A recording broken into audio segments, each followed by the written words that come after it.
একটু দেখবো একেবারে সরাসরি শীত সম্পর্কে। এই শীত কলম আরবি থেকে আসছে। কোরআনের একটা সূরা আছে, সূরা কুরাইশ, নাম জানেন? সূরা কুরাইশ পারেন আপনারা? লিইলাফি কুরাইশ ইলাফিহিম রিহলাতাশ শিতাই ওয়াস সাইফ। এই শীতা অর্থ শীত, সাইফ অর্থ গ্রীষ্ম। শীতা, এই শীতা থেকে শীত, বাংলার সাথে আরবির মিল আছে না নাই? শীতা থেকে শীত। তাহলে সরাসরি কোরআন থেকে আমরা শীতকাল সম্পর্কে আলোচনা পাইলাম। প্রত্যক্ষভাবে একেবারে সরাসরি আসছে এটা। পরোক্ষভাবে আল্লাহ রাব্বুল আলামিন শীতকাল সম্পর্কে আয়াত এনেছেন আরো। যেমন বিভিন্ন জায়গায় এসেছে। সূরা ফাতিরের 13 নম্বর আয়াত আল্লাহ রাব্বুল আলামিন বলেন ইউদিজুল লাইলা ফিন নাহার ওয়া ইউদিজুন নাহারা ফিল লাইল। আল্লাহ রাব্বুল আলামিন এই আয়াতে বলেন যে আল্লাহ রাব্বুল আলামিন রাতকে দিনের মধ্যে প্রবিষ্ট করান, ঢুকিয়ে দেন, আবার দিনকে রাতের মধ্যে ঢুকিয়ে দেন। এখানে আল্লাহ রাব্বুল আলামিন শীতকাল আর গরমকালের দিকে ইঙ্গিত করছেন, প্রত্যক্ষভাবে নয়, পরোক্ষভাবে। আয়াতের মধ্যে আল্লাহ রাব্বুল আলামিন বলেন, এই আয়াতগুলো কোরআনের বিভিন্ন জায়গায় আছে যে রাতকে দিনের মধ্যে ঢুকান আর দিনকে রাতের মধ্যে ঢুকান। আচ্ছা, একটু ব্যাখ্যা না করলে আপনারা বুঝবেন না। অনেকে বুঝে ফেলছেন যে গরমের মৌসুম আমরা পার করে আসলাম। এই গরমের সময় দিন কত সময় ছিল? সন্ধ্যা 6টা 54 মাগরিবের আজান হইতো। কয়টায়? 6টা 54। এখন মাগরিব কয়টায়? নামাজ 5টা 19। আজান হয় 14। আজান হয় কত? 14। সূর্য অস্তটায় 11 থেকে 12। সূর্য অস্তটা শুরু করে, এরপরে 14তে আজান হয়, এরপর আমরা নামাজ পড়ি। তাহলে কয় ঘন্টা কমেছে? প্রায় 2 ঘন্টা। কথা বলে না? প্রায় এই 2 ঘন্টা গ্রীষ্মকালে কি ছিল? রাত ছিল না দিন ছিল? কথা বলে না? কি ছিল? এখন কি? অর্থাৎ শীতকালে দিন হয় ছোট, রাত হয় বড়। আবার গরমকালে রাত হয় ছোট, দিন হয় বড়। এক এক মৌসুমে আল্লাহ রাব্বুল আলামিন এক একটা অংশকে এক এক অংশের ভিতরে কি দেন? ঢুকিয়ে দেন। কখনো রাতকে দিনের ভিতরে, আবার কখনো দিনকে রাতের ভিতরে। স্পষ্ট হয়েছে? এই এই আয়াতটা আল্লাহ রাব্বুল আলামিন শীতকাল আর গরমকাল সম্পর্কে প্রত্যক্ষভাবে নয়, পরোক্ষভাবে ইঙ্গিত করেছেন। তাহলে আমরা কোরআন থেকে শীতকালের আয়াত 2 ভাবে আমরা পেলাম। ঠিক আছে? শীতকাল সম্পর্কে কোরআনে আলোচনা আছে না নাই? আছে। হাদিসের মধ্যে আমরা একটু তাকাই, হাদিসের মধ্যে শীতকাল সম্পর্কে কোনো আলোচনা আসছে কিনা। এই যে শীত গরম কোথা থেকে আসে, কিভাবে আসে, কে এই শীত আর গরমকে পাঠায়? কে পাঠায়? কেন হয়? আপনি যদি বিজ্ঞানীদের কাছে জিজ্ঞাসা করেন, যারা সায়েন্সবিদ তাদের কাছে জিজ্ঞাসা করেন, বিজ্ঞানীরা বিভিন্ন ধরনের উত্তর তারা দিবে। এই কারণে শীত আসে, এই কারণে গরম আসে। ঠিক না? ঠিক বলে। কিন্তু এরা যে সমস্ত উত্তরগুলো দিবে, এইগুলোর পিছনেও আরো কারণ আছে না নাই? একজন বিজ্ঞানী বলবে শীত এই কারণে আসে। ওই কারণটা কেন? ওই পিছনে আরেকটা কারণ আছে। ওই কারণটা কেন? কেন ওইটার পিছনে একটা কি আছে? কারণ আছে। কিন্তু আমার রব, মহান রব আল্লাহ রাব্বুল আলামিন শীতকাল কোথা থেকে আসলো, কেন আসলো, তিনি যে উত্তর দিবে, এর পিছনে আর কোনো কারণ। সর্বশেষ চূড়ান্ত সিদ্ধান্ত কোনটা? আমার রব, মহান রব যেটা বলবেন সেটাই। ঠিক না? ঠিক বলে। তো আমার রব আল্লাহ রাব্বুল আলামিন শীতকাল গরমকাল সম্পর্কে কি বলেন আমরা একটু দেখি। তিনি সরাসরি না বলে আল্লাহ রাব্বুল আলামিন এর প্রিয় হাবিব মুহাম্মদুর রাসূলুল্লাহ সাল্লাল্লাহু আলাইহি ওয়াসাল্লামের মাধ্যমে জানিয়ে দিয়েছেন। একদিন আল্লাহ রাব্বুল আলামিনের সাথে জাহান্নামের একটা কথোপকথন হয়েছে। জাহান্নাম আবার কিভাবে কথা বলে? প্রত্যেকটা জিনিসের কথা বলার যোগ্যতা আছে, কাল কিয়ামতের ময়দানে বোঝা যাবে।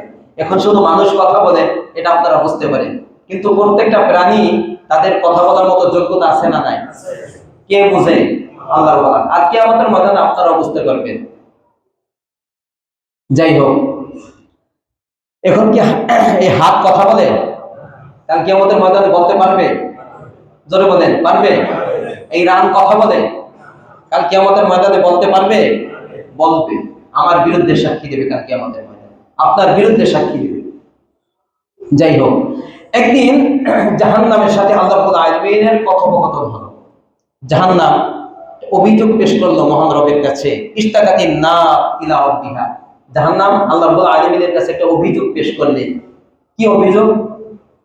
ক্বালাত, জাহান্নাম বলল, ইয়া রব, হে আমার প্রতিপালক, আকালা বা'দি বা'দা, আমি জাহান্নামের এক অংশ আর এক অংশকে খেয়ে ফেলতেছে। জাহান্নামের উত্তাপ এত বেশি, উত্তাপ এত বেশি যে এক অংশ আর এক অংশকে খেয়ে ফেলতেছে। আপনারা এটা বুঝেন? এর সহজ উদাহরণ হলো, আমি একটু বুঝাই দেবেন। অনেক বদমেজাজি লোক আছে না? আছে না নাই? যখন তার রাগ প্রচন্ড আকারে ধারণ করে, বেশি রাগ হয়, তখন দাঁত কিটমিট করতে থাকে শরীর, মানে ভিতরে মনে হয় রাগে ফেটে যাবে। কথা বোঝে না? এরকম আছে না নাই? তখন তার এই রাগকে একটু কমানোর জন্য হয়তো সে কিছু বেশি কথা বলে, অথবা হাত দ্বারা প্রহার করে, যেভাবে হোক ওইটার মাধ্যমে সে তার ভিতরের রাগকে পরিশুদ্ধ করার কি করে? চেষ্টা করে না? করে না?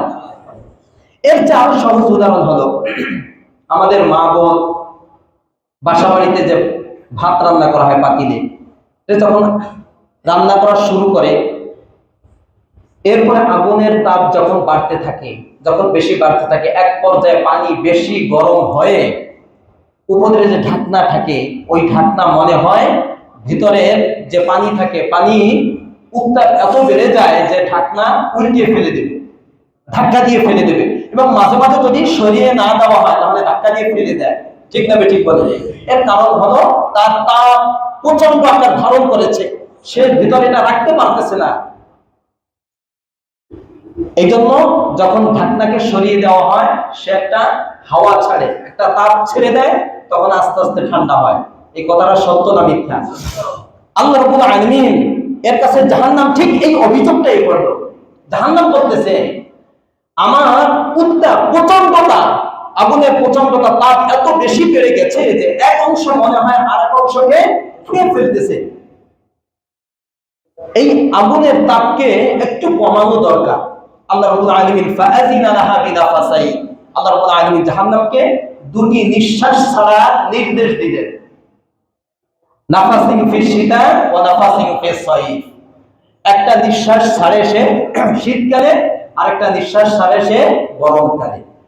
আল্লাহ রাসূল সাল্লাল্লাহু আলাইহি ওয়াসাল্লাম এই হাদিসের শেষ অংশে বলেন, ফাহুয়া আশাদ্দু মা তাজিদুনা মিনাল হার ওয়া আশাদ্দু মা তাজিদুনা মিনাজ জামহারি, তোমরা যে গরমকালে গরমের প্রচন্ডতা অনুভব করো, সেটা হলো ওই জাহান্নামের ভাব। আর শীতকালে শীতের যে প্রচন্ডতা তোমরা অনুভব করো, প্রচন্ড তীব্র শীত যে অনুভব করো, এটা হলো জামহারির। জাহান্নামে দুইটা ডিপার্টমেন্ট আছে। কয়টা? একটা গরম আর একটা কি? ঠান্ডা। মৌলিক ভাবে জাহান্নামীদেরকে শাস্তি দেওয়া হবে এই দুই ডিপার্টমেন্টের মাধ্যমে, কাউকে গরমের মাধ্যমে, কাউকে শীতের মাধ্যমে, কাউকে উভয়টার মাধ্যমে। হ্যাঁ, এই শাস্তির আবার বিভিন্ন স্তর আছে, কিন্তু মৌলিক ভাবে ডিপার্টমেন্ট কয়টা? দুইটা। কাউকে গরমের মাধ্যমে, কাউকে ঠান্ডার মাধ্যমে, আবার কাউকে উভয়টার মাধ্যমে। আবার এই শাস্তির মাঝে বিভিন্ন তারতম্য আছে না নাই? আছে। আচ্ছা, তো আমরা যে গরম অনুভব করি, এটা হলো গরমকালে ওই যে গরম নামক যে ডিপার্টমেন্ট আছে জাহান্নাম, ওইটার তাপ ছেড়ে দেয়, যার কারণে আমরা গরম অনুভব করি। আবার শীতকালে জামহারির নামক যে ডিপার্টমেন্ট আছে জাহান্নামে, সেটার যে তাপ ছাড়ে, ওই তাপের কারণে আমরা কি করি? ঠান্ডা অনুভব করি। এর ডিস্ট্রিবিউশন আল্লাহ রাব্বুল আলামিন সারা পৃথিবীতে কোন জায়গায় কতটুকু লাগবে গরম, কোন জায়গায় কতটুকু শীত লাগবে, এটা কার জ্ঞানে আছে? আল্লাহ রাব্বুল আলামিনের জ্ঞানে আছে। যেখানে যতটুকু লাগে আল্লাহ রাব্বুল আলামিন সেখানে ততটুকুই দান করে। কথাটা বুঝাচ্ছে? বাংলাদেশে যতটুকু লাগবে, যতটুকু বাংলাদেশের মানুষ বরদাস্ত করতে পারবে, ততটুকু দেয়। আবার অন্য দেশে আছে, তারা শীতকালে ঘর থেকে বের হতে পারে না। আছে না নাই? আবার মিডল ইস্ট, আরব কান্ট্রিগুলো, এগুলো যে প্রচন্ড গরম, যারা আপনারা গিয়েছেন আপনারা জানেন, ওই তুলনায় বাংলাদেশে গরম কম না বেশি? কম। যেখানে যতটুকু লাগবে আল্লাহ রাব্বুল আলামিনের ইলমে আছে, সেখানে তিনি ততটুকুই দান করেন। যাই হোক, এই অভিযোগ পেশ করার পরে জাহান্নামকে দুইটা নিঃশ্বাস ফেলার নির্দেশ কে দিলেন? আল্লাহ। তো আমরা যে শীতকালে শীতে প্রচন্ডতা অনুভব করি, তীব্রতা অনুভব করি, এটা কি দুনিয়ার কেউ ছেড়েছে, নাকি আল্লাহ রাব্বুল আলামিন ওই জাহান্নাম, জামহারিম নামক যে জাহান্নাম আছে, শীত নামক যে জাহান্নাম আছে, ওই জাহান্নাম যে হাওয়া ছাড়ে, সেই হাওয়া আমরা দুনিয়ায় বসে কি করি? অনুভব করি। তাহলে হাদিস থেকে শীতকাল সম্পর্কে বর্ণনা আছে না নাই? আমরা পেলাম। এখন আপনাদের সামনে শীতকাল সম্পর্কে আমাদের বুজুর্গগণ, সালাফ, সাহাবায়ে কেরাম, তাবিঈন, আল্লাহ রাসূল সাল্লাল্লাহু আলাইহি ওয়াসাল্লাম শীতকাল সম্পর্কে তাদের ভাবনা কেমন ছিল, তারা কি বলেছে, তাদের আমলগুলো কেমন ছিল, তারা শীতকাল সম্পর্কে তাদের ধারণা, তাদের চিন্তা চেতনা, তাদের পরিকল্পনা কেমন ছিল, এ সম্পর্কে আমরা কিছু আলোচনা করার চেষ্টা করব, আল্লাহ রাব্বুল আলামিন তৌফিক দিলেন। আচ্ছা, ওমর ইবনুল খাত্তাব, হযরত ওমর রাদিয়াল্লাহু তাআলা আনহুর নাম শুনেছেন? দ্বিতীয় খলিফা। তিনি বলেন, আশ-শিতাউ গনিমাতুল আবিদিন, শীতকাল হলো ইবাদতকারী বান্দাদের জন্য সুবর্ণ সুযোগ। সুবহানাল্লাহ বলেন। আশ-শিতাউ গনিমাতুল আবিদিন, আবিদিন অর্থ যারা ইবাদত বন্দেগী করে তাদের জন্য গনিমত হলো শীতকাল, সুবর্ণ সুযোগ। কে বলছেন? কে বলছেন বলেন? ওমর ইবনুল খাত্তাব। এর ব্যাখ্যা পরে বলবো। আব্দুল্লাহ ইবনে মাসউদ রাদিয়াল্লাহু তাআলা আনহু তিনি বলেন, মারহাবান বিশশিতা, যখন শীতকাল আসতো তখন তিনি স্বাগত জানাইতেন, হে শীতকাল তোমাকে স্বাগত, মারহাবান বিশশিতা, এইভাবে বলে বলে শীতকালকে তিনি সম্বোধন করতেন। এরপরে তিনি বলতেন, তানজিলু ফীহিল রাহমাতু ওয়াল বারাকা, শীতকালে আল্লাহ রাব্বুল আলামিনের পক্ষ থেকে বিশেষ রহমত, বিশেষ বরকত বান্দাদের প্রতি বর্ষিত হয়। সুবহানাল্লাহ বলেন। আব্দুল্লাহ ইবনে মাসউদ বলেন, এরপর তিনি বলেন যে ইয়াতুলু ফীহিল লাইল লিল কিয়াম, এই শীতকালে রাত অনেক লম্বা হয়, দাঁড়িয়ে দাঁড়িয়ে বান্দা ইবাদত বন্দেগী করতে পারে। আর শীতকালে ওয়া ইয়াকসুরু ফীহিন নাহার লিসিয়ামি, আর শীতকালে দিন হয় ছোট, বান্দারা সহজে সারা দিন রোজা রাখতে পারে। এই কথাটা ঠিক না বেঠিক? আব্দুল্লাহ ইবনে মাসউদ বলেন। হাসান আল বসরি রাহিমাহুল্লাহু তাআলা তিনি বলেন, নি'মা জামানুল মুমিন আশ-শিতা, মুমিনের জন্য শীতকাল হলো মুমিনের যত সময় আছে সমস্ত সময়ের মধ্যে সবচেয়ে সেরা সময় হলো মুমিনের শীতকালটা। কে বলেন? হাসান আল বসরি রাহিমাহুল্লাহু তাআলা। এরপর তিনি বলেন, এরপরে তিনি বলেন, বালাগানা আন্নাল মালাইকাতা তাফরাহু লিল মুমিন বিশশিতা। হাসান বসরি বলেন, বুজুর্গদের থেকে আমাদের কাছে এই সংবাদ পৌঁছেছে। তিনি হলো তাবিঈ, হাসান বসরি তাবিঈ ছিলেন। তাহলে তার উপরে যারা, তারা কারা? সাহাবায়ে কেরাম। কে? সাহাবায়ে কেরাম। অর্থাৎ তিনি সাহাবায়ে কেরাম থেকে শুনেছেন। তিনি বলেন, সাহাবায়ে কেরাম থেকে আমাদের কাছে এই সংবাদ এসেছে যে শীতকালে ফেরেশতারা মুমিন বান্দাদের উপর আনন্দ প্রকাশ করতে থাকে। সুবহানাল্লাহ বলেন। শীতকাল যখন শুরু হয় তখন ফেরেশতারা মুমিন বান্দাদের জন্য কি করে? আনন্দ প্রকাশ করে। কেন? কারণ হলো শীতকালে রাত অনেক লম্বা হয়, দাঁড়িয়ে দাঁড়িয়ে মুমিন বান্দা আল্লাহকে ডাকতে পারে। এই সুযোগ অন্য কোনো সময় আসে না। আর শীতকালে দিন হয় ছোট, বান্দা সহজে তৃষ্ণাও লাগে না, ক্ষুধাও লাগে না। এই ছোট দিনে সে আল্লাহকে রাজি খুশি করার জন্য রোজা রাখতে পারে না, পারে না। এই জন্য যখন শীতকাল আসে তখন ফেরেশতারা মুমিন বান্দাদের জন্য আনন্দ প্রকাশ করে যে তাদের একটা ইবাদতের মৌসুম চলে আসছে। সুবহানাল্লাহ বলেন। আবু সাঈদ খুদরি রাদিয়াল্লাহু তাআলা আনহু, আবু সাঈদ খুদরি রাদিয়াল্লাহু তাআলা আনহু তিনি বলেন, আল্লাহ রাসূল সাল্লাল্লাহু আলাইহি ওয়াসাল্লাম বলেছেন, আশ-শিতাউ রাবিউল মুমিন। ভালো করে শুনেন, আশ-শিতাউ রাবিউল মুমিন। আল্লাহ রাসূল বলেন, মুসনাদ আহমদে হাদিস আছে, তিরমিজিতে আছে। আল্লাহ রাসূল বলেন যে শীতকাল হলো মুমিনের বসন্তকাল। কি কাল? বসন্তকাল। তুলনা করছেন বসন্তকালের সাথে কিভাবে আমি বুঝাই একটু। বসন্তকালে দেখবেন গাছে ফুল ফলাদি আসে না, নাই, ফুলে ভরে যায় বসন্তকালে। আর মাঠে গিয়ে দেখবেন যে সবুজ শ্যামল ঘাসে মাঠ পরিপূর্ণ হয়ে আছে। ঠিক কথা বলেন, ঠিক না ঠিক? আচ্ছা, এই মাঠে যখন চতুষ্পদ প্রাণীদেরকে আপনি ছেড়ে দিবেন, তারা সেখান থেকে সহজে ঘাসগুলো খেয়ে তারা হৃষ্টপুষ্ট হয়, মোটা হয়। ব্যাখ্যায় এরকমই আসছে, মোটা হয়, সুঠাম দেহের অধিকারী হয় চতুষ্পদ প্রাণীগুলো বসন্তকালে। ঠিক ঠিক এইটার সাথে আল্লাহ রাসূল সাল্লাল্লাহু আলাইহি ওয়াসাল্লাম মুমিনের ইবাদতকে তুলনা করছেন, যে মুমিনের জন্য শীতকাল হলো বসন্তকালের মতো। বসন্তকালে চতুষ্পদ প্রাণী যেমনি ভাবে মাঠ থেকে ঘাস খেয়ে হৃষ্টপুষ্ট হয়, মোটা হয়, সুঠাম দেহের অধিকারী হয়, তার সমস্ত চাহিদাগুলো মিটে যায়, ঠিক শীতকাল হলো মুমিনের জন্য ওই রকম। অর্থাৎ শীতকালে রাত অনেক বড় থাকে, বান্দা সহজে রাত্রে দাঁড়িয়ে ইবাদত বন্দেগী করে অনেক নেকি অর্জন করতে পারে, সুবহানাল্লাহ।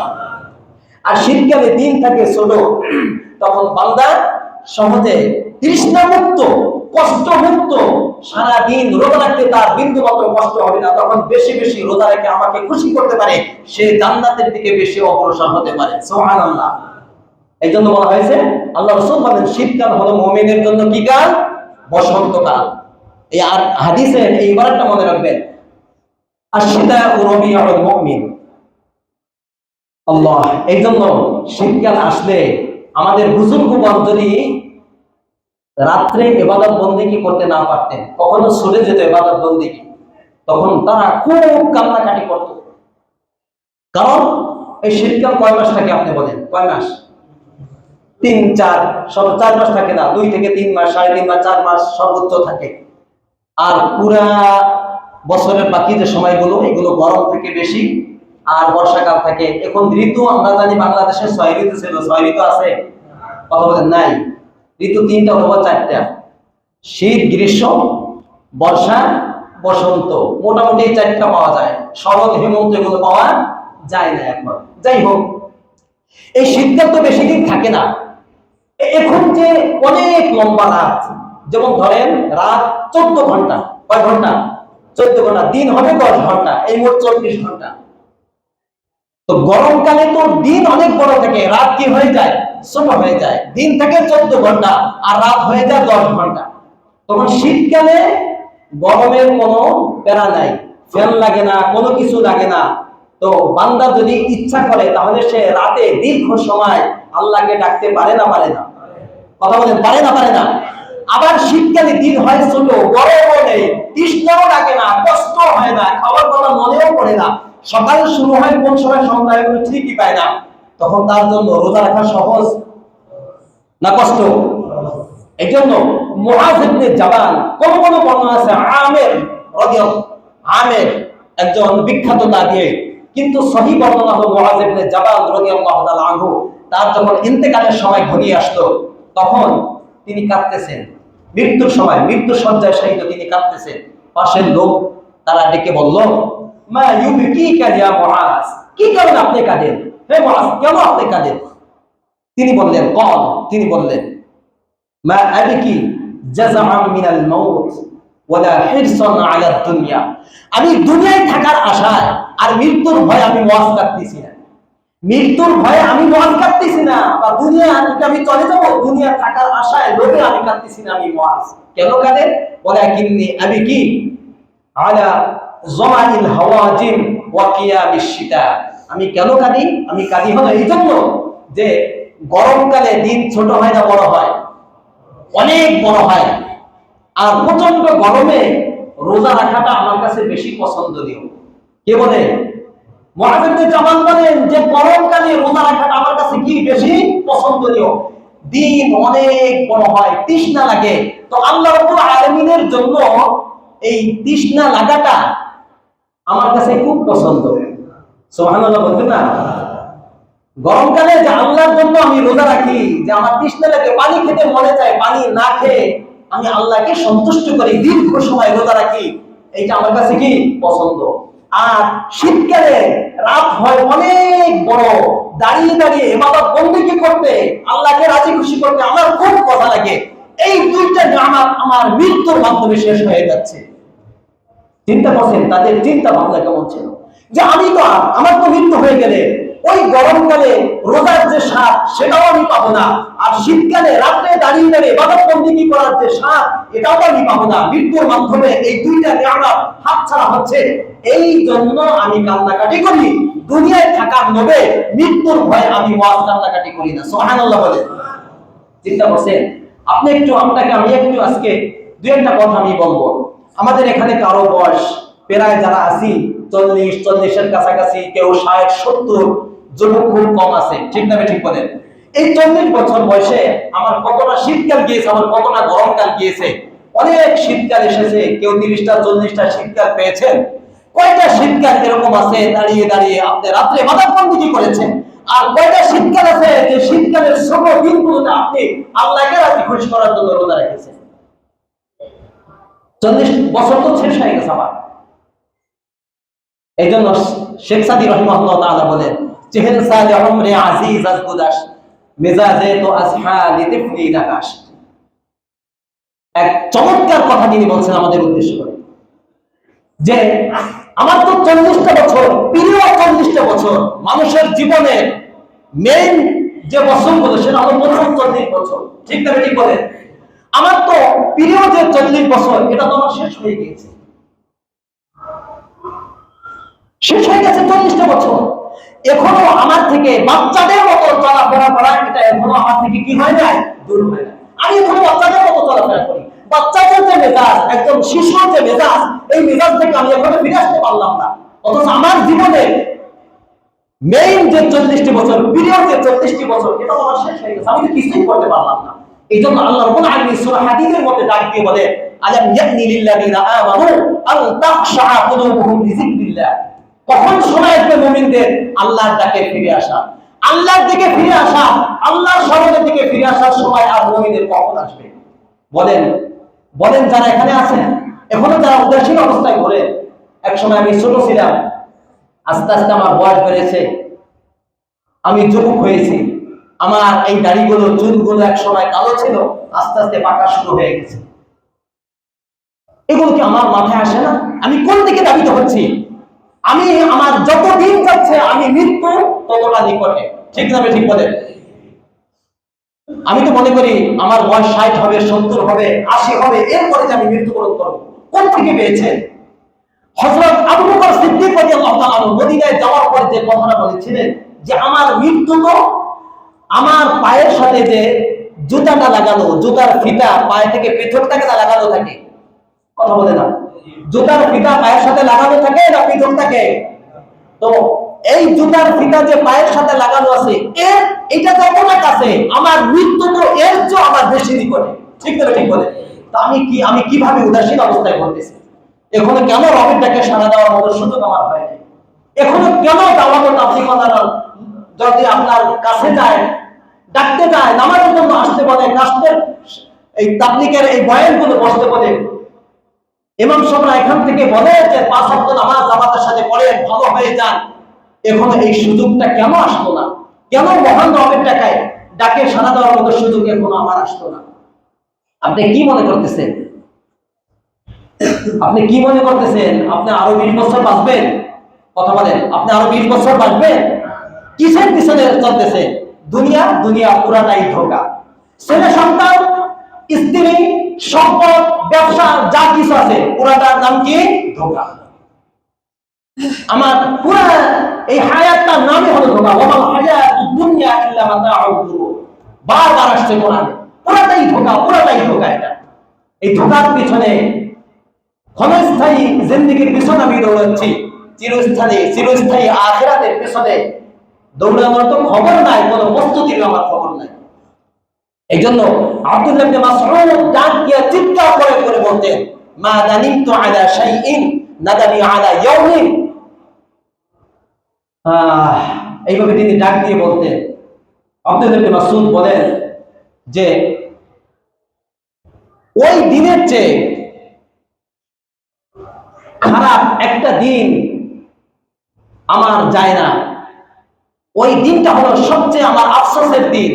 ওই দিনটা সবচেয়ে আমার আফসোসের দিন, যে দিনটা আমার হায়াত থেকে চলে গেছে। আমার হায়াত থেকে চলে গেছে একটা দিন, যে আমার হায়াত থেকে চলে গেছে। আমার হায়াত থেকে একটা দিন কাটা গেছে, অথচ আমার আমলের ঝুলিতে একটা আমলও যোগ হয় নাই। আব্দুল্লাহ মাসউদ বলতে ওই দিনের জন্য আমার সবচেয়ে বেশি আফসোস লাগে।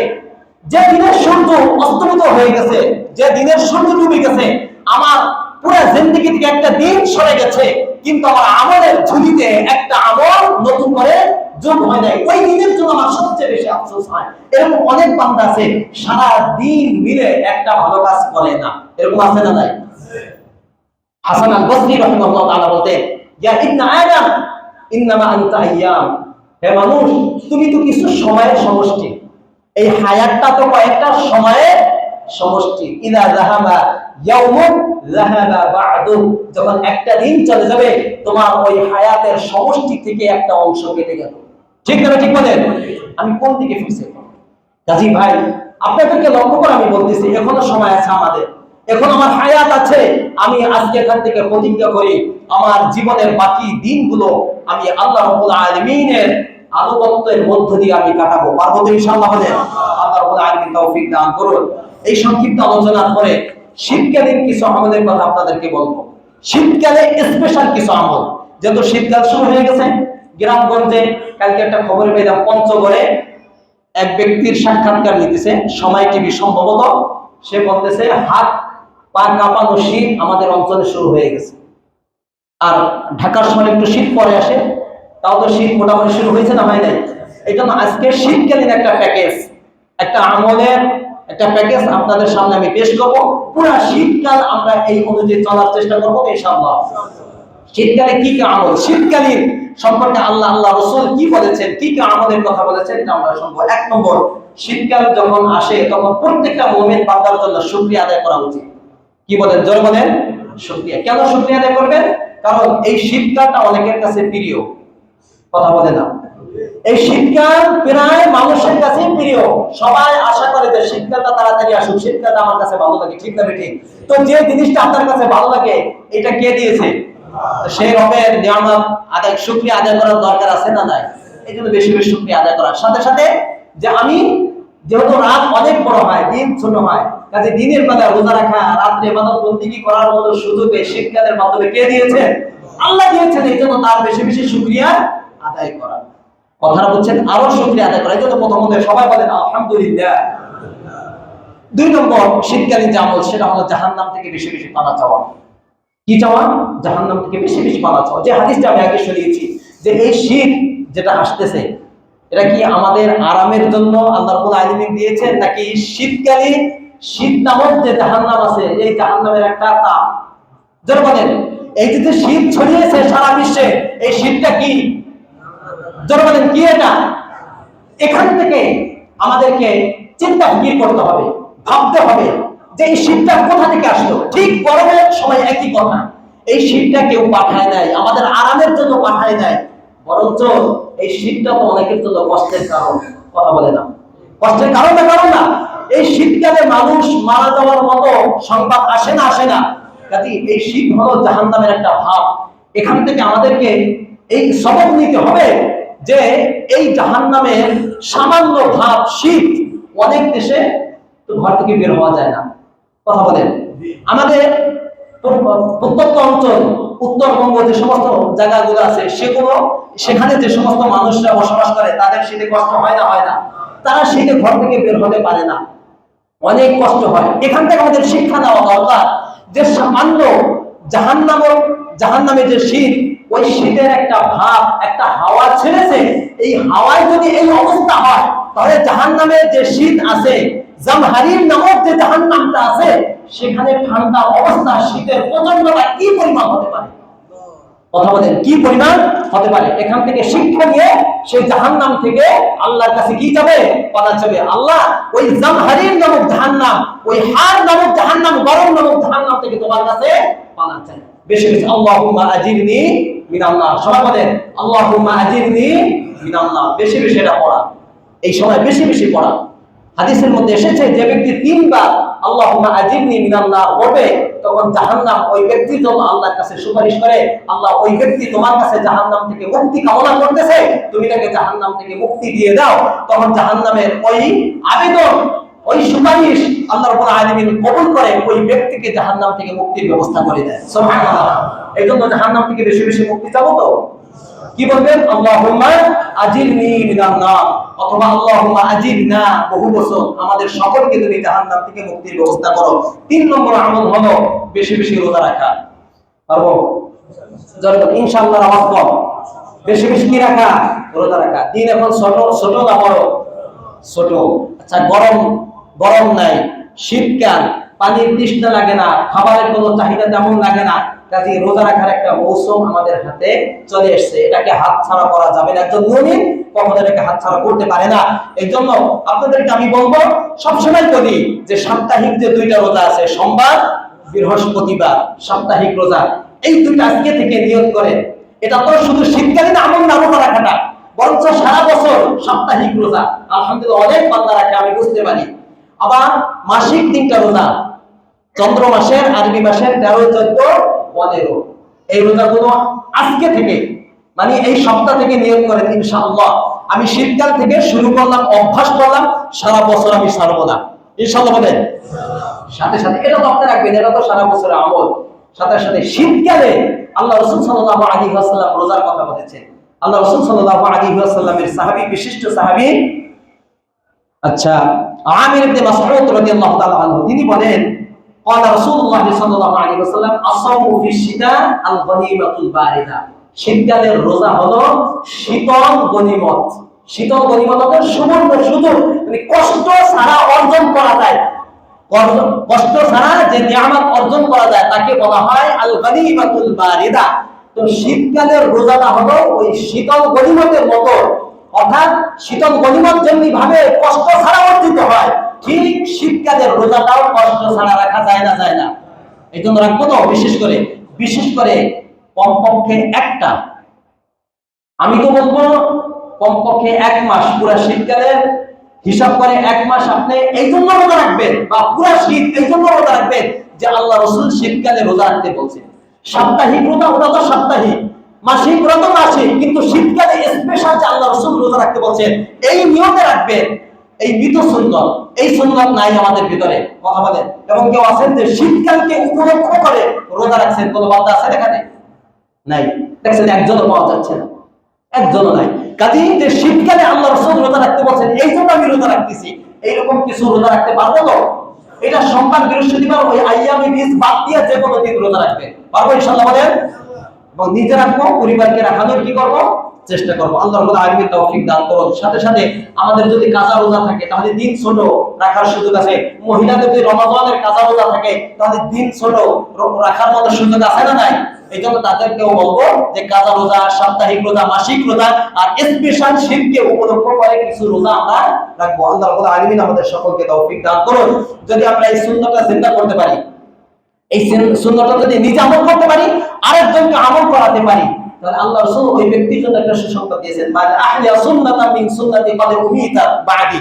আল্লাহ রাসূল বলেন, আমার ইন্তেকালের পরে যে সুন্নাতটা মিটে গেছে, এরকম কোন সুন্নাত যদি কোন ব্যক্তি তার পরিবারের মধ্যে, তার সমাজে সেটাকে জিন্দা করে নিজে রাখে, আরেকজনকে রাখাতে বলে, তাহলে তার প্রতিদান কি? ফাইন্না লাহু মিনাল আজরি মিসলা উজুরি মান আমিলা বিহা। ওই ব্যক্তি রোজা রাখে যে সওয়াব পাবে, শুধুমাত্র আমি দাওয়াত দেওয়ার কারণে অটোমেটিক তার রোজার সওয়াবটা আমার আমলনামায় আল্লাহ তাআলা আগে দান করে দিবেন। সুবহানাল্লাহ। আর অন্য হাদিস আছে, মান তামাসসাকা বিসুন্নতি ইনদা ফাসাদি উম্মতি ফালাহু আজরু শাহীদিন। আমার উম্মতের ফাসাদের সময়, বিপদের সময়, যখন আমার সুন্নতগুলো সমাজে থাকবে না, তখন কোন ব্যক্তি যদি আমার সুন্নতকে আঁকড়ে ধরে, আমার সমস্ত সুন্নতকে আঁকড়ে ধরে, তো শীতকালে স্পেশাল যে রোজা রাখা, এই আমল সমাজে আছে? জরবান আছে? নাই। এটা যদি আমরা আঁকড়ে ধরতে পারি, আল্লাহ রাসূল বলেন ওই ব্যক্তির আমলনামায় একজন শহীদের সওয়াব আল্লাহ রাব্বুল আলামিন দান করে দিবেন। সুবহানাল্লাহ। রাখবো ইনশাআল্লাহ। বলে ইনশাআল্লাহ আল্লাহ রাব্বুল আলামিন তৌফিক দান করুন। 4 নম্বর আমল হলো রাতে তাহাজ্জুদ নামাজ পড়া। আরে 5 ওয়াক্ত নামাজ তো পড়বেনই, 5 ওয়াক্ত নামাজ তো আল্লাহ রাব্বুল আলামিন থেকে ফরজ দায়িত্ব। সাথে সাথে রাতে তাহাজ্জুদ নামাজ সম্পর্কে শীতকালে স্পেশাল, যেহেতু শীতকালে রাত বড় করে দিয়েছেন কে? যখন কে দিয়েছেন? ওই রবের ডাকে সাড়া দিয়ে রাতের কিছু অংশ আল্লাহর স্মরণে কাটানো যাবে, দরবারে যাবে তো ইনশাআল্লাহ। রাতের তাহাজ্জুদ নামাজ বেশি বেশি পড়বে। শুনেন, আমরা যখন আমাদের গরমকাল শুরু হয়ে যায়, রাত অনেক ছোট থাকে, দিনে আমরা বিভিন্ন চাকরি ব্যবসা বাণিজ্যে ব্যস্ত থাকি, ঠিক না ঠিক? রাতে এসে আর ভালো লাগে না, রাত ছোট, আবার ঘুম থেকে উঠে অফিসের উদ্দেশ্যে রওনা হতে হবে। এখন রাত ছোট না বড়? এত বড় যে ঘুমাতে ঘুমাতে পার্শ্ব ব্যথা হয়ে যায়, পিঠ ব্যথা হয়ে যায়। ঠিক না ঠিক বলেন? এই জন্য তাড়াতাড়ি ঘুমিয়ে যান। 5 থেকে 6 7 ঘন্টা ঘুমান, 8 ঘন্টা ঘুমান। এরপরে আপনি দেখবেন তাহাজ্জুদের সময় আসে না নাই? আছে। শেষ রাতে উঠে তাহাজ্জুদ নামাজ পড়েন, আল্লাহকে ডাকেন। প্রতিদিন শবে বরাতে পুরো মসজিদকে 3 তলা 4 তলা ভরে যায়। হাদিসের মধ্যে আসছে ওই রাতে আল্লাহ প্রথম আসমানে আছে। হাদিসটা দুর্বল, কিন্তু যেটা সবল হাদিস, সহিহ হাদিস, বুখারী সহ সমস্ত হাদিসে আছে আল্লাহ রাব্বুল আলামিন প্রতিদিন রাতের 3/3 ভাগে প্রথম আসমানে আসেন। সুবহানাল্লাহ বলে। প্রতিদিন রাতের 3/3 ভাগে প্রথম আসমানে এসে ডাকতে থাকে, কার রিজিকের অভাব, চাও রিজিকের ব্যবস্থা করব। কার কি সমস্যা, আমার কাছে আবেদন করো, তার সমস্যাকে আমি দূর করে দেব। প্রতিদিন আসে। এই জন্য শীতকালে যেহেতু লম্বা রাত, আমরা অফিস থেকে অনেক আগেই আসি, তাড়াতাড়ি ঘুমিয়ে গিয়ে শেষ রাতে উঠে আমরা তাহাজ্জুদ নামাজ পড়তে পারবো ইনশাআল্লাহ। তাহাজ্জুদ নামাজ পড়া ছাড়া আল্লাহর ওলি হওয়া আশা করা এটা দুষ্কর। বুঝে আসছে কথা? দুষ্কর এটা। আল্লাহর প্রিয় বান্দা। আচ্ছা, আপনারা যারা বিভিন্ন অফিসে কাজ করেন, ধরেন সকাল 8টা থেকে নিয়ে 3টা পর্যন্ত, এই টাইমে আপনার অফিসের টাইম। এই টাইমের পরিবর্তে আপনাকে 20,000 টাকা বেতন দেওয়া হয়, এটা তো আপনি করবেন। এটা না করলে আপনার চাকরি থাকবে? তোর বলেন, চাকরি থাকবে? এর বাকি তো ওভার টাইম। এটা যদি আপনি করেন তাহলে মালিক আপনার প্রতি খুশি হয় না? হয় না? যারা বলেন খুশি হয় না? হয় না? যে মালিক আপনার প্রতি খুশি হয়, ঠিক একই অবস্থা। এই যে ফরজ দায়িত্ব, এটা আমার করতেই হবে, এটা আমার মুসলিম হিসেবে আমার করতে হবে। বাকি যত নফল ইবাদত যে যত বেশি করবে সে তত আল্লাহ রাব্বুল আলামিনের কাছে চলে যাবে। সুবহানাল্লাহ বলেন। এইজন্য আল্লাহর ওলি যদি হতে চান, যে আমি আল্লাহর ওলির এই লকব লাগিয়ে আমি দুনিয়া ত্যাগ করব, তাহলে বেশি বেশি তাহাজ্জুদ নামাজ আজকে থেকে শুরু করে প্রতিজ্ঞা করেন ইনশাআল্লাহ। ইনশাআল্লাহ। আলা ইন্না আউলিয়া আল্লাহ লা খাউফুন আলাইহিম ওয়া লা হুম ইয়াহজানুন। যারা তাহাজ্জুদ নামাজ পড়বে তারা আল্লাহ ওলি হবে। আর কোরআনে বলেন আল্লাহ ওলি তারা হবে মৃত্যুর সময় তাদের আর কোনো ভয় নেই। সুবহানাল্লাহ। আখিরাতে তাদের কোনো ভয় নেই। আল্লাহর ওলি হওয়ার জন্য বেশি বেশি ফরজ ইবাদতের পাশাপাশি তাহাজ্জুদ নামাজের অবস্থা হবে তো ইনশাআল্লাহ। আল্লাহ রাব্বুল আলামিন তৌফিক দান করুন। তাহাজ্জুদ নামাজ সম্পর্কে অনেক কথা বলার ইচ্ছা ছিল, সময় নেই। আচ্ছা, 5 নম্বর আমল হলো কোরআন তেলাওয়াত করা। শীতকালীন একটা আমল। উবাইদ ইবনে উমাইর তিনি বলতেন ইদা জা আশ-শীতা, যখন শীতকাল আসতো তখন তিনি লোকদেরকে ডাক দিয়ে বলতেন ইয়া আহলাল কোরআন, হে কোরআনের ধারক বাহক, তালা লাইলুকুম লিকিরাআতিকুম ফাকরাউ, তোমাদের কোরআন তেলাওয়াতের জন্য রাতকে দীর্ঘ করে দেওয়া হয়েছে, কাজে বেশি বেশি কোরআন তেলাওয়াত করো। সুবহানাল্লাহ বলেন। এই যে লম্বা রাত, যারা আমরা দিনেও সময় পাই না, গরমকালে রাত্রেও সময় পেতাম না, গরমের কারণে পড়তেও ভালো লাগতো না। এখন গরমও নাই, শীত, আবার রাতও বড়, কাজে রাতে অনেক সময় থাকে। যারা আমরা কোরআন পড়ার সময় পাই না, আমি রাতে একটা রুটিন করে নেই। আমি অফিস থেকে আসার পরে খাওয়া দাওয়া সেরে একটা টাইম আমি ফিক্সড করে নেই, যে টাইমে আমি ডেইলি 2 পাতা 3 পাতা 1 পারা 3 পারা আমি কোরআন তেলাওয়াত করব। পারবেন ইনশাআল্লাহ? আওয়াজ দেন, পারবেন ইনশাআল্লাহ বলেন। যাদের কোরআন সহিহ নেই, যত রাতে অনেক সময় আছে, নিয়ম করেন যত শীতকাল 3 মাস, এই 3 মাসের একটা সময় যদি আপনি চেষ্টা করেন, যত রাত অনেক বড়, আমি এই রাতে একটা সময়, যত হুজুরের মাধ্যমে হোক, যে কোনো মাধ্যমে হোক, আমি এই 3 মাসে যত রাতে অনেক সময় আমার হাতে আছে, আমি কোরআন তেলাওয়াতকে সহিহ করব ইনশাআল্লাহ বলেন। পারবেন ইনশাআল্লাহ? আল্লাহ রাব্বুল আলামিন তৌফিক দান করেন। যদি আপনারা শিখতে চান, আমি আপনাদেরকে শেখানোর জন্য প্রস্তুত আছি। আচ্ছা, 6 নম্বর আমল হলো বেশি বেশি ওযু করা। খুব গুরুত্বপূর্ণ একটা মাসালা, ভালো করে শুনেন। বেশি বেশি কি করা? ওযু করা। এই আমলটা শীতকালে খুব কম দেখা যায়। শীতকালে মাগরিবের নামাজে হয় মোটামুটি, এশারের নামাজে দেখবেন পুরা, যখন শীত বেশি পড়ে ওযুখানে লোক পাওয়া যায়। কথা বলেন, জোর বলেন, পাওয়া যায়? গরমকালে তো সিরিয়ালও পাওয়া যায় না, শীতকালে দেখবেন নাই। কারণ হলো ওই যে আসরের সময় অথবা যোহরের সময় যে ওযু রাখছে, ওযু করছে, ওটা চাপাচাপি করে ধরে, যত গ্যাসের চাপ আসুক, যত পায়খানার চাপ আসুক না, কোনো মতে মাগরিব এশার যখন ফরজ শেষ হয়ে যায় বা নামাজ শেষ হয়ে তাড়াতাড়ি যে শুয়ে দেয়। কথা বলেন, ঠিক না? ঠিক বলেন। এজন্য খবরদার এই কাজটা করবেন না, খবরদার এই কাজটা করবেন না। হ্যাঁ, শীত, এই সামান্য শীত আমরা বরদাস্ত করতে পারি না, ওযু করতে পারি না, আবার জিহাদ করে খেলাফত কায়েম করবো বাংলাদেশে। আজীব এক বিষয়। জিহাদ করে খেলাফত কায়েম করবে, জিহাদ করবে, শীতের সামান্য একটু আরাম এটা ত্যাগ করে এই ঠান্ডা পানিতে ওযু করে আমি ওযু করতে আসতে পারি না, এই শক্তি আমার নাই, এই ইমানি কুবতি আমার নেই, এই ঈমান আমার নেই এতটুকু, আর আমি জিহাদ করে খেলাফত কায়েম করে ফেলবো সারা বিশ্বে, সম্ভব নয়। এইজন্য মেহেরবানি করে অলসতা, মুমিনের মাঝে অলসতা আসবে এটা চিন্তাও করা যায় না, ঠিক না? ঠিক বলেন। এইজন্য বেশি বেশি প্রতি ওয়াক্তে ওযু করবেন, ওযু থাকলে ওযু করবেন, ওযু থাকলে যদি ওযু করা হয় নাকি কমবে না বাড়বে? বাড়বে। এইজন্য ওযু থাকলে ওযু করবেন, এই চাপাচাপি করে ওযু ধরে রাখবেন না। কি সওয়াব? আল্লাহ রাসূল বলেন, আলা আদুল্লুকুম আলা মা ইয়ারফাউল্লাহু বিহিল খাতায়া ওয়া ইয়ারফাউ বিহিদ দারাজাত। হে সাহাবা, আমি কি তোমাদেরকে এমন একটা আমলের কথা বলবো যে আমলটা যদি তোমরা করো তোমাদের গুনাহ মাফ করে দেবেন আর জান্নাতে তোমাদের মর্যাদা বাড়িয়ে দেবে। সুবহানাল্লাহ বলেন। আল্লাহ রাসূলের সাহাবা বলেন, অবশ্যই বানায়া ইয়া রাসূলুল্লাহ, অবশ্যই বলেন। আল্লাহ রাসূল বলেন, ইসবাগুল wudu আলাল মাকারি, যখন ওযু করতে ভালো লাগে না, কষ্ট হয়, ঠান্ডা পানি, তখন ভালো করে ওযু করো। তখন কি করো? ভালো করে ওযু করো। অন্য সময় আলাল মাকারি, যখন কষ্ট হয়, ভালো লাগে না, তখন ভালো করে ঠান্ডা পানি দিয়ে ওযু করতে কি কষ্ট হয় না আরাম লাগে? কষ্ট হয়। এই সময় ভালো করে ওযু করো। যদি আমরা ভালো করে ওযু করি, বেশি বেশি ওযু করি, আমাদের গুনাহ মাফ করবে, আমাদের জাহান্নামের মর্যাদা বাড়িয়ে দিবেন কে? যারা বলেন কে? আচ্ছা, আমি আপনাদেরকে একটা সুসংবাদ শোনাই, সেটা হলো হাসরের ময়দানে এত লোকের মাঝে আমাদেরকে কিভাবে আল্লাহ রাসূল চিনবেন? বলেন কিভাবে চিনবেন? কোন আলামত আছে? আছে। আল্লাহ রাসূল বলে দিয়েছেন, এই আলামত যদি আজকে বলি, এটা অর্জন করার মতো আমাদের সুযোগ আল্লাহ রাসূল করে দিয়েছেন। আল্লাহ তাআলা আলামিন করে পারবো, যাতে ওই চিহ্নগুলো দেখে আল্লাহ রাসূল আমাদেরকে চিনতে পারেন। কথা বলেন, পারবো অর্জন করবে? তাহলে বলে দিই, শুনেন। আল্লাহ রাসূল বলেন, ইন্না উম্মতি ইউদআউনা ইয়াওমাল কিয়ামাতি গুররাম মুহাজ্জালিন মিন আসারিল উদুই। আল্লাহ রাসূল বলেন, কাল কিয়ামতের এই বিশাল ঘুটঘুটে অন্ধকারের মাঝে, এত লোকের মাঝে তোমাদেরকে চেনার একটা আলামত আমি বলতেছি। সেটা হলো যে কাল কিয়ামতের ময়দানে আমার উম্মতদেরকে ডাকা হবে, আর আমার উম্মতের মাঝে একটা আলামত থাকবে, সেটা হলো তাদের ওযুর যে স্থানগুলো আছে, এই স্থানগুলো চমকাতে থাকবে। সুবহানাল্লাহ বলেন। গুররাম মুহাজ্জালিন মিন আসারিল উযু, এই ওযুর যে প্রভাব, যে ওযুর আসর আছে, ওযুর যে স্থানগুলো আছে, যে সমস্ত জায়গায় ওযুর পানি লাগে, এই স্থানগুলো কাল কিয়ামতের ময়দানে চমকাতে থাকবে, যেটা অন্য কোনো উম্মতকে দেওয়া হবে না। সারা হাসরের ময়দানে সমস্ত উম্মত থেকে বুঝে ফেলবে এটা অন্য কোনো নবীর উম্মত নয়, শেষ নবী মুহাম্মদুর রাসূলুল্লাহ সাল্লাল্লাহু আলাইহি ওয়াসাল্লামের উম্মতেরা। তারা দেখে গর্ব করবে। তখন আমাদের ভালো লাগবে না? লাগবে না? যারা ওযু করে না তাদের এই চিহ্ন থাকবে? জগতের চিহ্ন থাকবে না। এইজন্য আল্লাহ রাসূল বলেন, মানিস্তাতা মিনকুম আন ইউতিলা গুররা ফালইয়াফআল, যে ব্যক্তি চায় যে তার উজ্জ্বল আরো বাড়ুক, সে যেন বেশি বেশি ওযু করে। আল্লাহ তাআলা তৌফিক দান করুন, আমিন। আরেকটা হাদিস না শুনলে ভালো লাগতো না, তাবলুগুল হিলিয়াতু মিনাল মুমিন হাইসু ইয়াবলুগুল ওযুহা। কি আযীম কথা!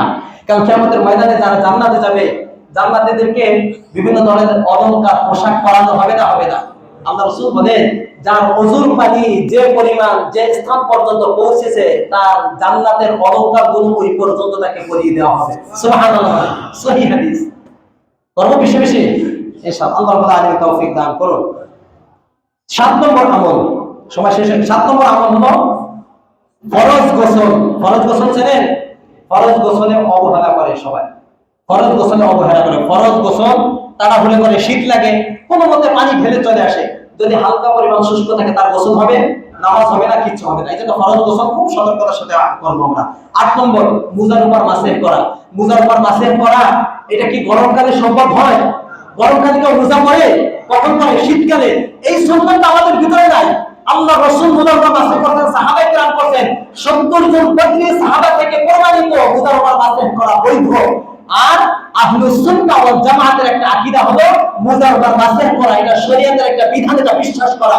এইজন্য প্রত্যেক মুমিন যারা নামাজ পড়ে তারা কমপক্ষে শীতকালে এই মোজা পরিধান করে, চামড়ার মোজা পরিধান করে, মোজার উপর মাসেহ করার এই সুন্নতটা, এই আমলটা শুরু করা দরকার আছে না নাই? করবেন ইনশাআল্লাহ? বলেন। অনেক ভাই করেন মোজার উপর মাসেহ। কিভাবে করবেন স্পেশাল আমার কাছ থেকে জেনে নিয়ে, মাসালা এখন বলার সময় নেই। এই আমলটা শীতকালে যদি করা যায় আমরা সকলে করব। 9 নম্বর আমল, এশার ফজর নামাজ জামাতের সাথে আজকে থেকে প্রতিজ্ঞা করেন সব নামাজ জামাতের সাথে পড়বো। এটা আপনারা যে কোনো ভাবে পড়েন, এশার আর ফজর, এটা শীতকালে যখন শীত চলে আসে এশারে নামাজে আসে না, আর ফজরের সময় তো বেশি শীত, তখন আর পড়তে মনে চায় না। আপনাকে একটা হাদিস আমি শুনাই, যেহেতু সময়, তারপর দুই ব্যক্তি সম্পর্কে আল্লাহ রাব্বুল আলামিন হাসেন। কয় ব্যক্তি? দুই ব্যক্তি। এক ব্যক্তি হলো যে রাত্রে, শীতের রাত একেবারে কমা ফি লাইলাতিন বারিদা, শীতের রাতে সে পুরা আরাম ত্যাগ করে, ল্যাপটপ ছেড়ে দিয়ে, আরামের পোশাক ছেড়ে দিয়ে সে উঠে ঠান্ডা পানিতে ওযু করে, ওযু করার পরে এরপর সে আল্লাহর সন্তুষ্টির জন্য মসজিদে চলে আসে, নামাজে দাঁড়িয়ে যায়। তখন ফেরেশতাদেরকে আল্লাহ রাব্বুল আলামিন বলেন যে মা হামালা আব্দি হাযা আলা মা সানা, এই আমলটা যে আমার বান্দা করেছে, কেন করেছে, কোন জিনিসটাকে এই কাজ করতে উদ্বুদ্ধ করেছে? তখন ফেরেশতারা বলে আল্লাহ দুইটা জিনিসের জন্য সেই কাজটা করেছে। কয়টা? এক নম্বর হলো আপনার কাছে যা আছে সেটার আশায়, আর আপনার কাছে যা আছে তা থেকে ভয়ের আশায়। তা থেকে ভয়ে, একটা আশা আর একটা ভয়, এই দুইটার বিনিময়ে সেই কাজটা করেছে। আল্লাহ রাব্বুল আলামিন তাকে বলেন, অর্থাৎ জান্নাতের আশায় জাহান্নামের ভয়ে। আল্লাহ রাব্বুল আলামিন ফেরেশতাদেরকে সাক্ষী রেখে বলেন, শুনে রাখো তাহলে, ইন্নী ক্বাদ আ'তাইতুহু মা রাজা, সে যে আশায় এই কাজটি করবে সেই আশাটা, অর্থাৎ সেই জান্নাত আমি তাকে দান করে দিলাম। সুবহানাল্লাহ। ওয়া আমানতুহু মিম্মা ইয়াখাফ, আর যে জাহান্নামের ভয়ে সেই কাজটা করেছে, ওই জাহান্নাম থেকে মুক্তির ব্যবস্থা আমি তাকে করে দিলাম। সুবহানাল্লাহ বলে, এটা পারবো তো ইনশাআল্লাহ। আমি যদি বলি যে অমুকে এই নামাজে আসে না, ওই ব্যক্তি মুনাফিক, আমি যদি বলি অমুক ওই মুনাফিক, ওই মুনাফিক, ওই মুনাফিক, বলবে হুজুর আজকে মুনাফিক বলছে, একটু পরে হুজুরের বিরুদ্ধে লাগবে, বলবে না? বলবে না। কিন্তু আল্লাহ রাসূল বলেছেন ইশারের নামাজ আর ফজরের নামাজ যে পড়ে না, সে সবচেয়ে বড় মুনাফিক, সে সবচেয়ে বড় কি মুনাফিক।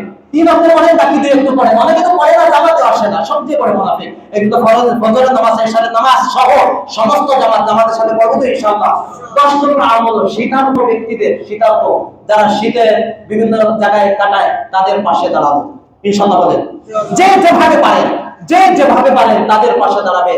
যদি এলাকায় কেউ থাকে তাহলে এলাকা ভিত্তিক, যদি এলাকায় বা আপনার একটা টিম গঠন করেন যে সমস্ত জায়গায় শীত বেশি সেই সমস্ত জায়গায় যাওয়া, যদি না যেতে পারি কমপক্ষে বিভিন্ন ফাউন্ডেশন আছে তাদের মাধ্যমে সেখানে কিছু অনুদান পাঠিয়ে দেওয়া, তাদের পাশে দাঁড়ানোর চেষ্টা করবো তো ইনশাআল্লাহ।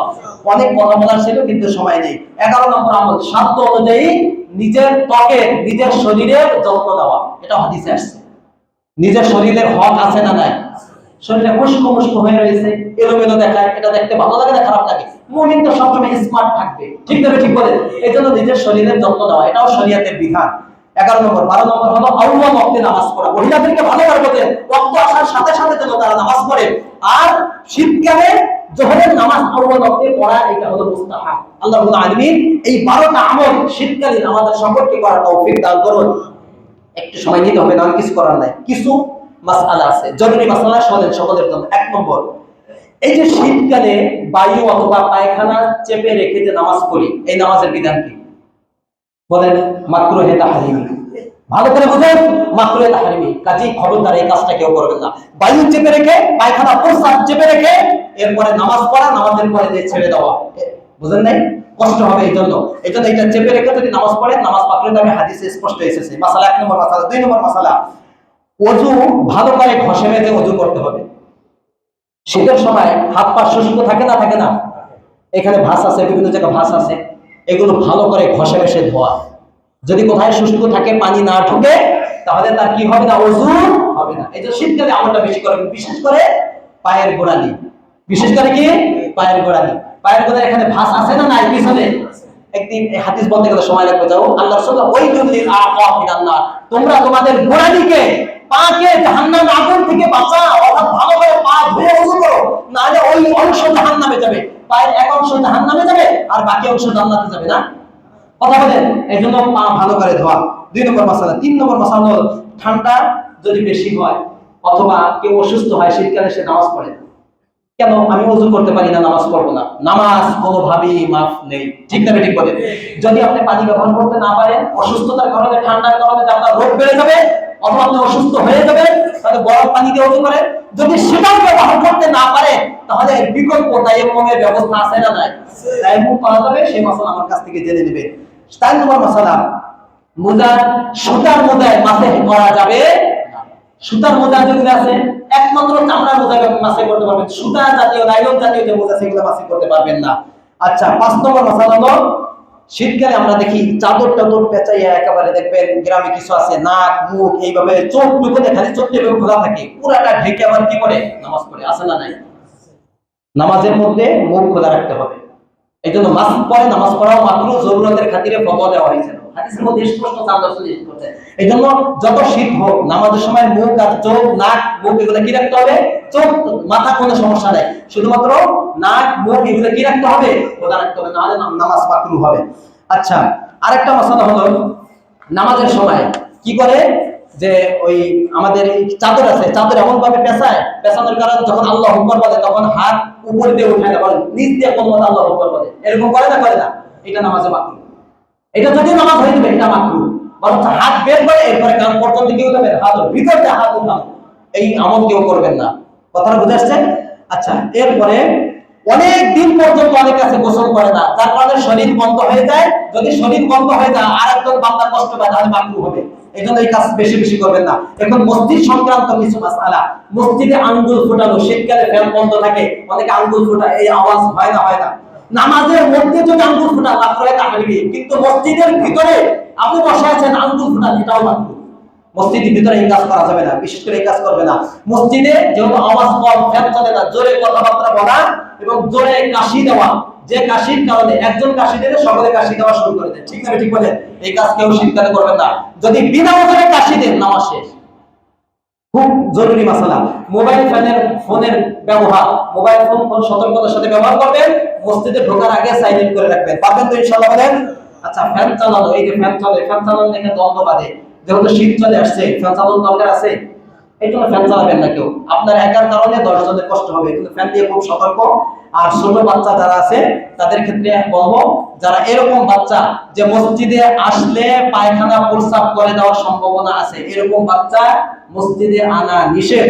আমাদের মসজিদে দামি কার্পেট বিছানো হবে কালকে ইনশাআল্লাহ।